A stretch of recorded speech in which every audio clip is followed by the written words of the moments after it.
Mesdames, Messieurs, bonsoir. Il est 20h. Voici les titres du journal. À la une de l'actualité, appel au dialogue de Macky Sall sur la gestion des ressources naturelles. Ce sera sans l'opposition dite significative. Le général Mamadou Mansour Seck et Mignane Diouf du Forum social mondial raisonnent les acteurs politiques. Ils les invitent à la discussion. Vous entendrez également le point de vue des Sénégalais.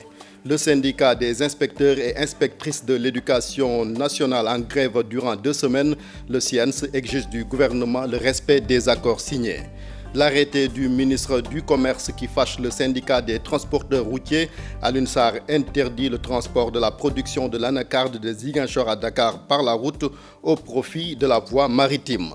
Liverpool-Real de Madrid, c'est l'affiche de la finale de la Ligue des Champions en Europe. Présentement, les deux équipes sont à égalité, un but partout. Sadio Mané, le Sénégalais, a égalisé pour les Reds.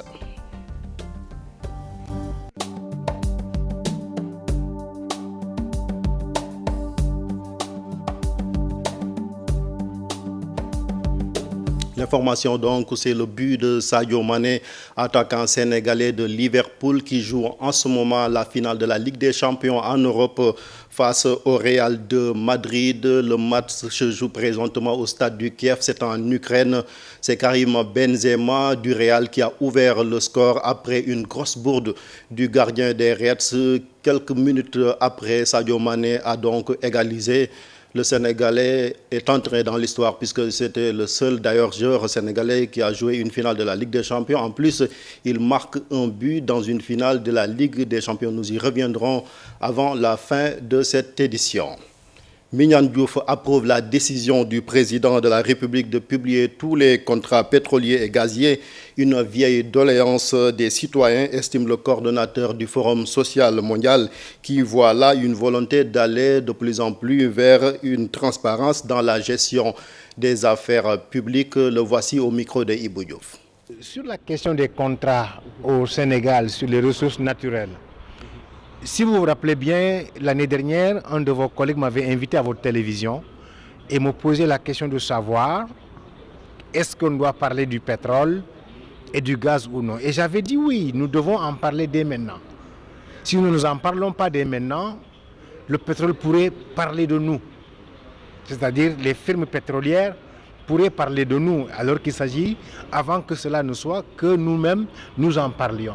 Voilà pourquoi aujourd'hui, si le débat est posé de savoir est-ce qu'il faut réviser les contrats et se parler, oui, à mon avis, il faut se parler.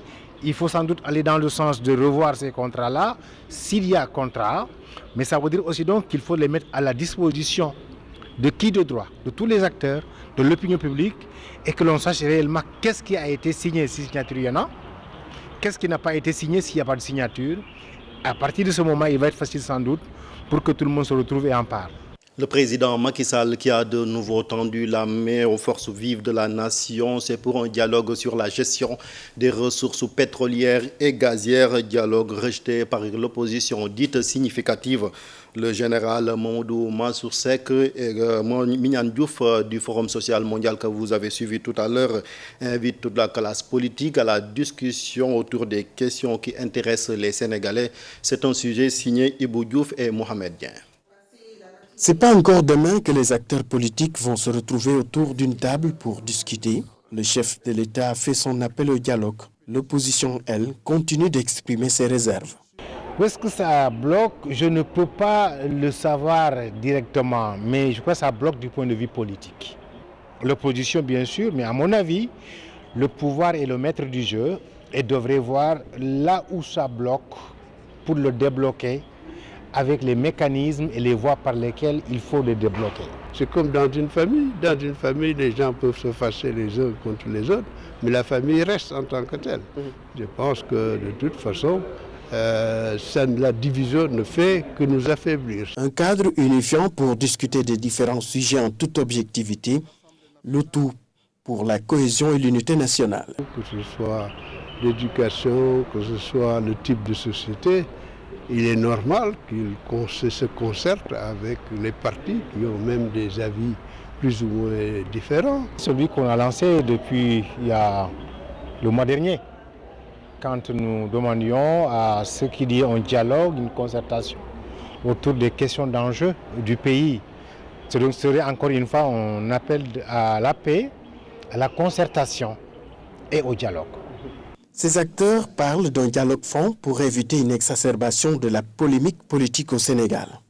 Je voudrais dire que s'il y a une volonté réelle de concertation, de dialogue en permanence, c'est celui à qui on a confié les destinées du pays, c'est-à-dire le pouvoir, qui devrait faire coûte que coûte, vaille que vaille, pour que cela soit et arrive. Le dialogue entre différents acteurs politiques, une pratique notée dans les démocraties matures, pourquoi pas au Sénégal. Discuter de toutes les questions qui peuvent favoriser le développement socio-économique du Sénégal, mais si une telle situation devient objet de polémique, cela n'arrange point les Sénégalais. Les citoyens sénégalais rencontrés par nos reporters sont partagés sur cet appel au dialogue du chef de l'État. Leurs propos sont recueillis toujours par Ibou Diouf et Mohamed Dieng. Le président appelle les opposants pour dialoguer. Bon, ça pose problème aux opposants parce que l'opposant vise que le fauteuil. Moi, à mon avis, je crois que c'est pas le président de la République avec l'opposition, pas un dialogue franc, à mon avis, parce qu'il n'y a pas un changement. Parce que si tu appelles l'opposition pour le mettre dans des conditions pour discuter, l'opposition ne sera pas d'accord. Parce que c'est pas tellement franc quoi, pour moi. Donc si le président les appelle pour se dialoguer, bon, ils ne vont jamais accepter de se mettre sur table avec le président de la République. C'est pour cela qu'à chaque fois que le président les appelle, bon, ça ne passe pas, ils refusent. Comme vous pouvez le constater, le 28 mai est instituée Journée nationale du dialogue par le président de la République. La première édition s'étant déroulée en 2016 au Palais. Seulement, pour cette fois-ci, l'opposition dite significative a dit niet à Macky. Comment en est-on arrivé là, Alassane Ba? Tout était bien parti. Un vent nouveau qui soufflait. Après la rude bataille de presque toute l'opposition, une partie de la société civile pour contrecarrer les 15 points de révision de la Constitution de mars 2016. Le 28 mai 2016 démarrait le dialogue national de grande envergure. Le chef de l'État, Macky Sall, décrète cette journée du dialogue national. Les forces vives de la nation avaient répondu à l'appel. Opposition, société civile, entre autres. Un comité de pilotage mis en place. L'aspect politique prend le dessus. Le processus électoral, les législatives de juillet 2017, l'installation du comité de veille casse la dynamique engagée. L'opposition dénonce l'attitude cavalière du gouvernement, l'implication du pôle des indépendants. Elle demande le départ du ministre de l'Intérieur d'alors, Abdoulaye Daouda Diallo. Le dialogue est donc rompu à partir de ce moment. Abdoulaye Daouda Diallo déroule au moment où cette opposition continue à dénoncer dans les rues le 28 mai 2017. Point de dialogue national organisé pour marquer la journée. Au contraire, tension entre pouvoir et opposition sur le processus électoral au sortir des élections de juillet 2017, jugé catastrophique par l'opposition et bon nombre d'observateurs. Macky Sall appelle à nouveau la classe politique à dialoguer, mais pouvoir et opposition n'ont pu accorder leur violon jusqu'à l'instauration de la loi sur le parrainage, une loi que l'opposition continue de combattre. Des appels et des appels s'en ont suivi, mais pratiquement, ils n'ont pas connu grand succès. Le chef de l'État tend à nouveau sa main, cette fois encore aux forces vives de la nation. Le contexte l'impose, paraît-il. Le Sénégal, pays producteur du gaz et du pétrole, dans quelques années, Macky Sall veut prendre les devants, la gestion de ses ressources. Mais déjà, l'opposition s'est braquée, ignorant cette main tendue. Pour elle, c'est déjà trop tard. Les chefs religieux de Tasset, c'est dans la région de Thiès. Ils appellent les citoyens, particulièrement les étudiants, à bannir la violence physique comme verbale. Le fils de feu Serigne Abdoul Aziz Sy Dabar, ancien calife général des Tidjanes, Serigne Habib Sy, exhorte de son côté les Sénégalais à faire preuve de retenue et de responsabilité pendant les manifestations. C'est un sujet signé Cheikh Anta Diop Seylatir. Tasset, lieu de convergence de sommités religieuses, toutes les confréries étaient représentées. Des guides religieux, des parlementaires ont procédé à une série d'appels sur la crise estudiantine. L'actualité a fait état d'événements regrettables. Fils de Serigne Mbaye Mansour, le khalife général des Tidianes, a lancé un appel à tous les citoyens afin que toute violence physique ou verbale soit bannie. ndax joxe sa xalaat rafet na waaye am na lu ko dàq mooy déglu ñeneen bu dégloonte amee danañu xam lanay lan xam kanay kan xam fanay fan. Il faut qu'on s'écoute mutuellement. Chacun peut donner son point de vue, mais il faut laisser le soin aux autorités pour situer les responsabilités. bu ñett yi amee al intifaa'u lañ doon xaar ca mbir ma ñu soog koo mën a am. Le maire de Tasset, par ailleurs directeur du programme national de développement local, quant à lui, exhorte les étudiants à retourner dans les amphithéâtres. C'est pas des étudiants qui peuvent demander le départ d'un ministre. Il y a une seule personne qui a ce pouvoir, c'est son excellence le président Macky Sall. Donc moi je demande aux étudiants de retourner dans les écoles parce que bientôt c'est la période des examens. Ils ont leurs droits, on est en train de régler leurs problèmes. Et Inch'Allah, leurs doléances seront satisfaites. Serigne Mbaye Sy Abdou Dabakh, plus connu sous le nom de Ndiol Fouta, et d'autres chefs religieux présents à cette rencontre ont prié pour que la paix revienne et pour un Sénégal prospère. C'est également des titres de cette édition. Les inspecteurs et inspectrices de l'éducation nationale qui observent une grève de 2 semaines. C'est pour exiger du gouvernement le respect des accords signés. Le syndicat qui regroupe ces acteurs de l'éducation nationale n'apprécie pas du tout le silence des autorités face à leurs doléances. Ils étaient face à la presse hier. C'est un compte rendu signé Habib Faye Abdoulaye Diallo. La crise de l'éducation nationale n'a pas épargné les inspecteurs de ce secteur. Regroupés autour du SIENS, le syndicat compte paralyser le secteur durant 15 jours à partir du 28 mai. Dans leur deuxième plan d'action, ils vont observer une grève en passant par le gel des examens professionnels. Le volume financier que l'État devra dégager au titre des régularisations financières en termes de validation et de rappel.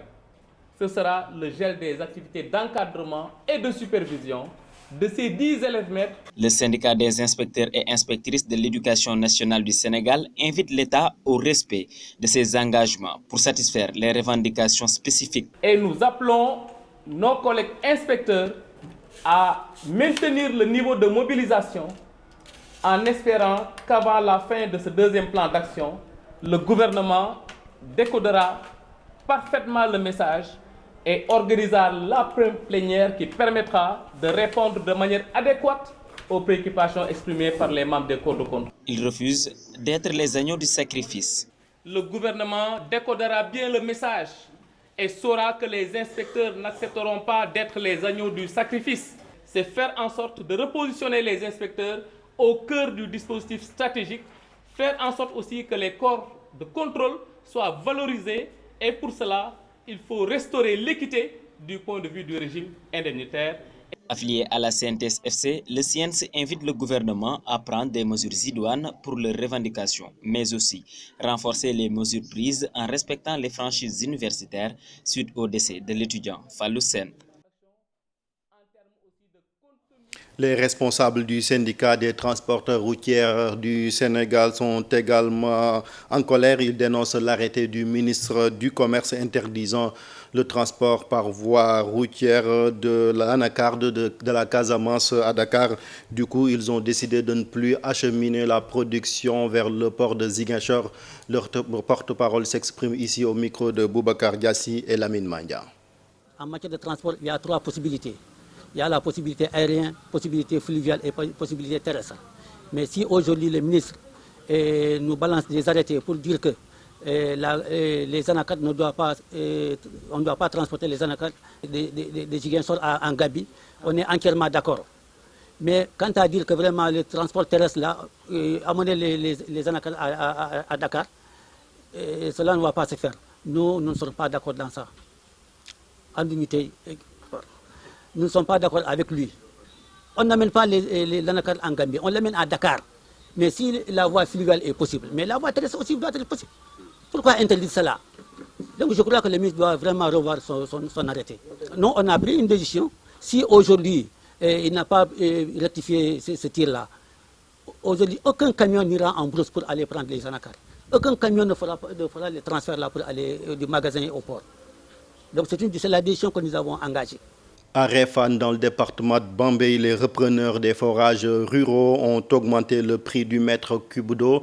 Il est passé de 150 francs CFA à 250 francs CFA, ce qui n'est pas du goût des populations des villages ciblés. Babacar Diouf Ndongo Ndiaye. 250 francs le mètre cube d'eau est passé à 250 francs en zone rurale. Une situation qui ne s'explique pas aux yeux des populations de la commune de Réfane. Nous sommes vraiment contre toute idée d'augmenter le prix de l'eau dans la commune de Réfane.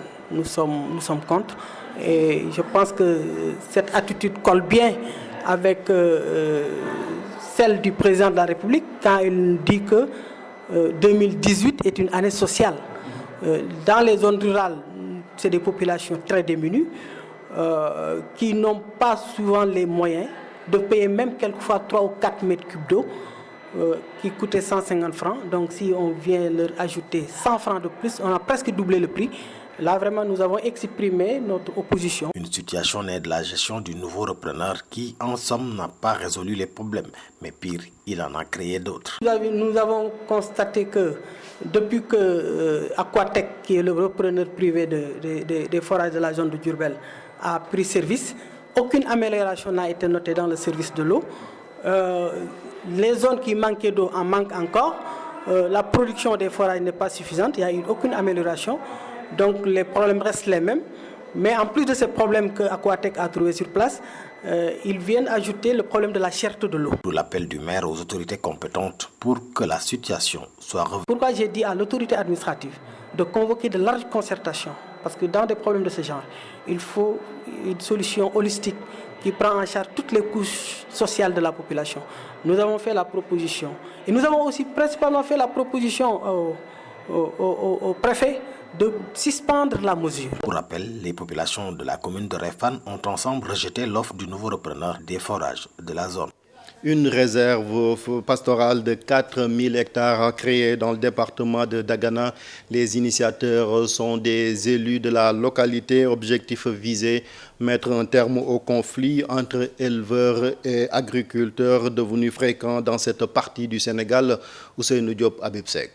Dans la région, les conflits entre agriculteurs et pasteurs sont très fréquents, notamment dans le département de Dagana, où les affrontements finissent souvent par des morts d'hommes ou des blessés, sans parler des innombrables dégâts matériels. Pour résoudre définitivement ce problème, la commune de Nyi a offert gracieusement aux éleveurs 4000 hectares de terre pour sortir de cette impasse. Le but de ce projet est de résoudre définitivement les conflits entre les pasteurs et éleveurs. Nous voulons éviter les affrontements dans la région.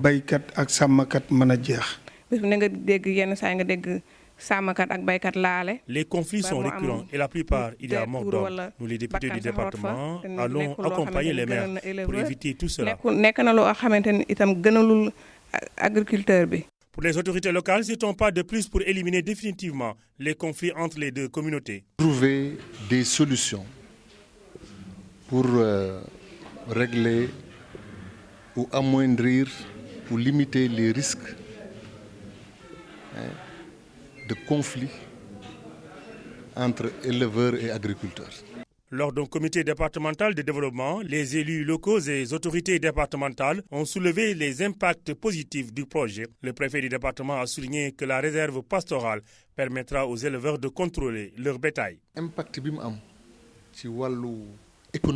Il y a des impacts positifs avec ce projet. Il y aura une bonne production du lait. Le pâturage sera aussi bien maintenu. C'est pourquoi tous les maires des différentes communes doivent faire la même chose pour éviter les conflits.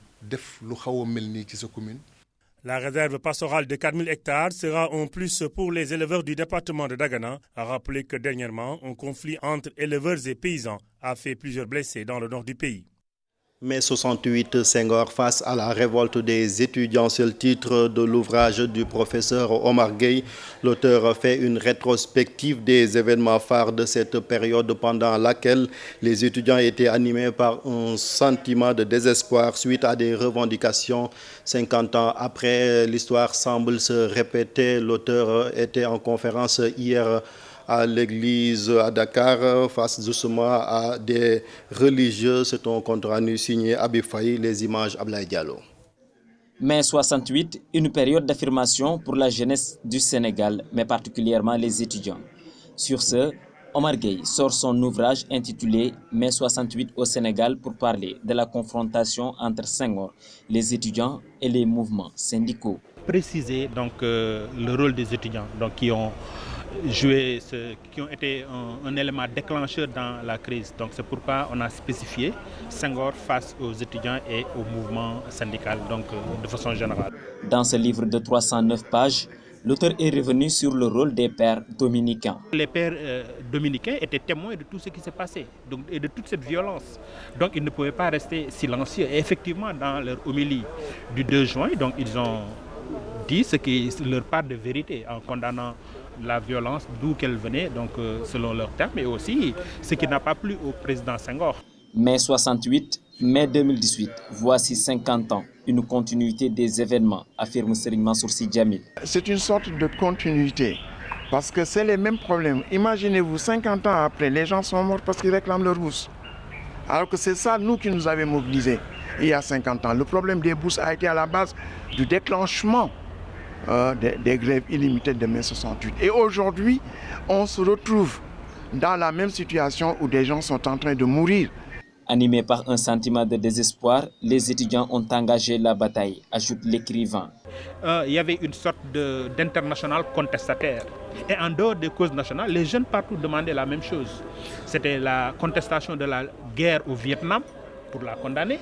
C'était la lutte contre l'apartheid, donc dans le cadre des étudiants sénégalais. Et aussi, il y avait une très forte floraison des idées marxistes. Dans son ouvrage, Omar Gueye fait la rétrospection des événements de 68 en interrogeant les différents acteurs. Ces événements ont provoqué la mort d'au moins 7 personnes et des centaines de blessés dans des affrontements, aussi bien du côté des manifestants que des forces de l'ordre. Dakar abrite la réunion des instances de négociation de la zone de libre-échange en Afrique. Pour le Sénégal, toutes les dispositions sont prises pour que l'accord sur la zone de libre-échange soit rectifié et signé par plusieurs pays. Une rencontre à cette occasion s'est tenue du 25 au 9 juin de cette année, compte rendu signé d'Issa Prera. Dakar, capitale des négociations pour la mise en place de la zone de libre-échange continentale. Pendant 10 jours, les 44 pays signataires de l'accord pourront discuter des modalités de démarrage de la première phase. Les chefs d'État ont signé l'accord, donc 44 pays ont signé l'accord pour la mise en place de la zone de libre-échange continentale. La rencontre de ce matin est extrêmement importante parce qu'elle va consacrer peut-être le démarrage ou la mise en œuvre de la première phase. La première phase concerne justement la finalisation de textes concernant la libéralisation du commerce des marchandises, mais également aussi finaliser un peu les textes concernant et le démarrage de discussions concernant le commerce des services. Au menu de cette 11e réunion, un débat axé sur les critères de protection et d'exclusion des secteurs du libre-échange économique. Donc ce sont les critères qu'on va discuter. Ça fait partie des modalités de négociation ou bien de libéralisation tarifaire. On va donc discuter les critères qui vont guider l'exclusion ou bien la protection de certains secteurs économiques. Mais ce n'est pas pour tous les secteurs, c'est juste certains secteurs avec une importance capitale pour les pays, surtout les pays qui vont protéger leur industrie naissante. Donc il y aura les critères pour ne pas exclure tout le commerce, mais plutôt pour se focaliser sur les secteurs qui vont protéger leur industrie naissante. Pendant 10 jours, Dakar sera la capitale économique de toute l'Afrique. Objectif, faire en sorte qu'à la fin de cette rencontre, que tous les textes juridiques et annexes concernant la zone de libre-échange continentale soient mis au propre. Un mot de sport avant de nous quitter. Je vous le disais donc à l'entame de cette édition, la finale de la Ligue des champions en Europe qui se joue présentement à Kiev en Ukraine. Elle oppose Liverpool et le Real de Madrid. Les Madrilènes qui mènent sur le score de 2-1. Je rappelle que le but de Liverpool est marqué par l'attaquant sénégalais Sadio Mané qui entre donc dans l'histoire. Nous y reviendrons dans nos prochaines éditions. Les deux équipes donc qui jouent présentement ce match qui est presque terminé à moins de 10 minutes de la fin. Merci de nous avoir suivis. C'est la fin de cette édition. Je vous souhaite de passer d'excellents moments en compagnie des programmes de la Télé Futurs Médias. Bon week-end.